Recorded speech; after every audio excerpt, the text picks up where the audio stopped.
তুফানে কি তাই হয়েছে? আপনি বলা হয় যে খুব হুট করেই আপনি রাজি হয়ে গেছেন। তুফানে একটি বিশেষ চরিত্রে আমি অভিনয় করব।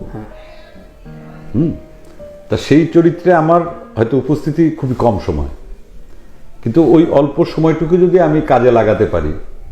আপনি কাঁপাই দিবেন? কাঁপাই দেব না, চমক আছে বলেন।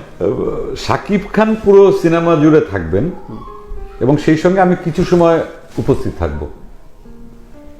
আর এটা হচ্ছে কি যে আমার এই এই চলচ্চিত্রে কাজ করার পেছনের প্রধান যেটা উদ্দেশ্য সেটা হচ্ছে যে এটাই, যে আমরা চাই যে আমাদের বাংলাদেশের সিনেমা এগিয়ে যাক এবং আমরা কিভাবে একসঙ্গে কাজ করলে আমাদের সিনেমাটার অগ্রগতি হবে। ফাইন, ডেফিনেটলি এটা আমি আমার ওই চর্চার মধ্যে আছে।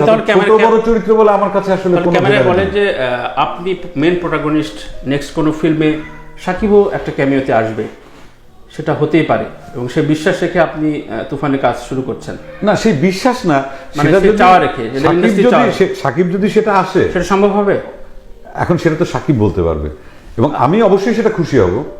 এবং আমি সাকিবের ছবিতে আমি একটা ক্যামিও রোল করছি, আমার ছবিতে যদি কখনো সাকিব যদি এরকম ক্যামিও রোল যদি করে, আমি অবশ্যই সবচেয়ে বেশি খুশি। যেটা হয়েছে ধরেন শাহরুখ সালমানের ব্যাপারে, সালমানের ছবিতে শাহরুখ ক্যামিও করেছে, শাহরুখের ছবিতে সালমান। এখন বোধহয় আপনি কিছু বলে দিলেন।